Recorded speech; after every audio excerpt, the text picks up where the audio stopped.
The new Cauldron Master of the Xianzhou Luofu's Alchemy Commission is one perceptive and intelligent Vidyadhara healer.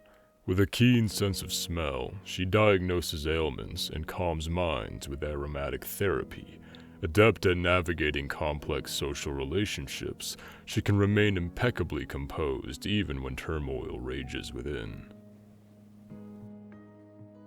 As the cauldron became enveloped with clouds of dark smoke, the young girl sits anxiously on the pillow, her bright eyes fixed on its rattling lid. Following, an explosion resounds through the room. The young girl runs excitedly into her master's consultation room, clasping a crystal-clear pellet, despite her entire person looking scorched like a scroll left too close to a candle.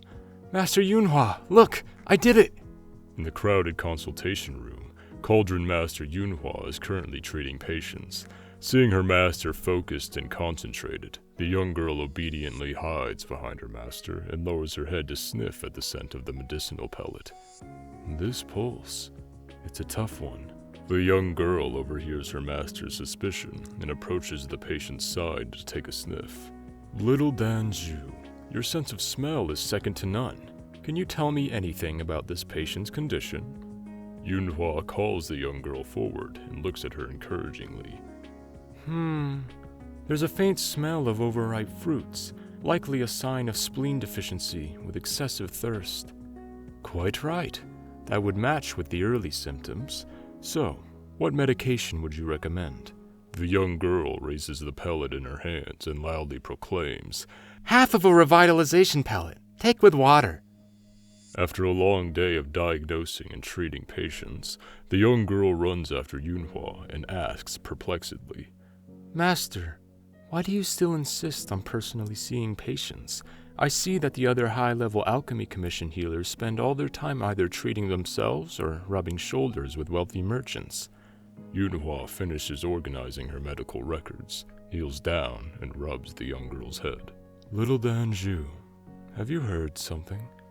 I heard people saying bad things about you. The young girl drops her head, looking as if she's crying. Little Danju, what do you think is the duty of a healer? Yunhua lets out a faint smile and picks Danju up in her arms.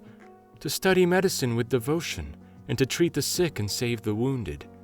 If that's the case, don't you think that healers like me should spend every day working hard and being loyal to our duties?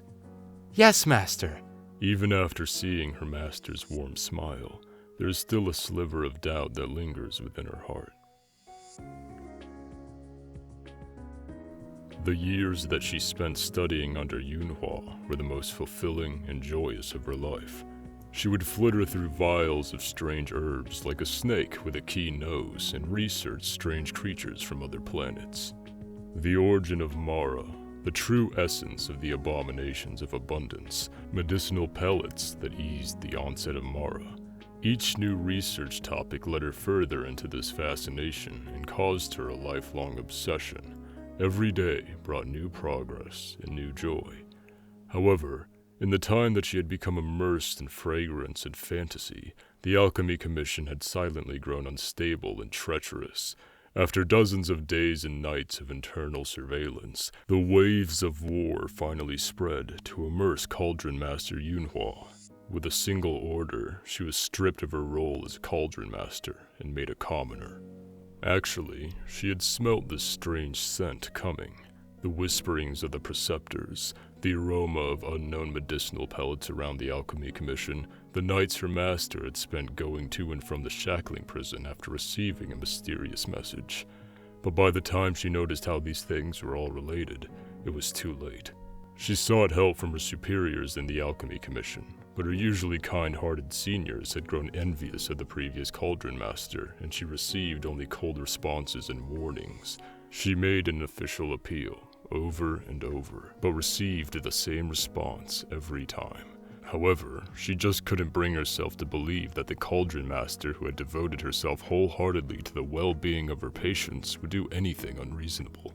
Just as she could not repress the urge to argue her master's case once more, Yunhua appeared from nowhere and gently patted her on the shoulder. Danju, there's no need for you to plead my innocence anymore. I'm exhausted.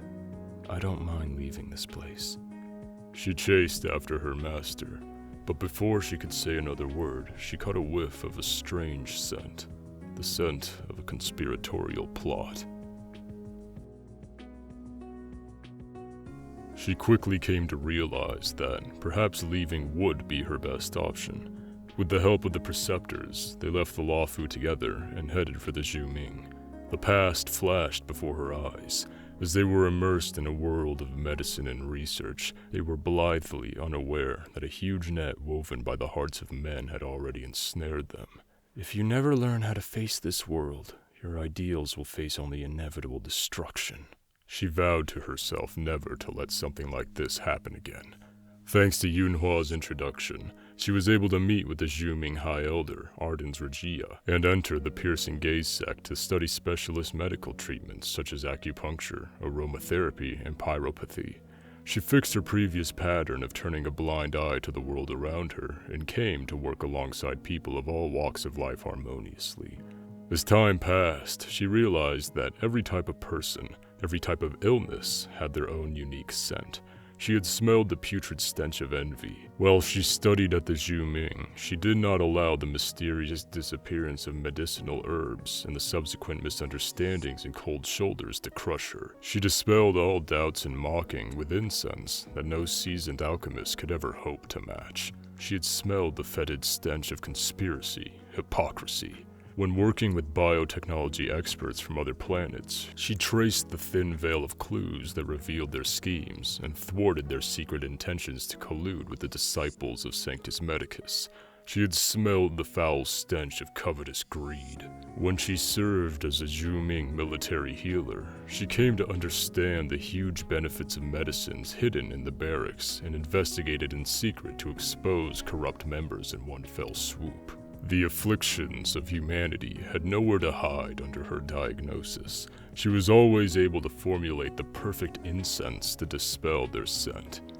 If I am unable to stand head and shoulders above my peers like my master, then I shall dedicate myself to learning the hearts of man and fighting them fair and square. She changed her name to Lingsha, her medicinal namesake's fluctuation of yin and yang. Its properties of both water and fire make it a miracle cure to those in mortal danger, just as she herself wished to become. With her use of burning incense, she masterfully united the ways of Luofu alchemy and the teachings of the Zhuming's piercing gaze to slowly become a healer known by every soul in the Alliance. When she received instruction to serve as a cauldron master of the Luofu Alchemy Commission, she became a little preoccupied.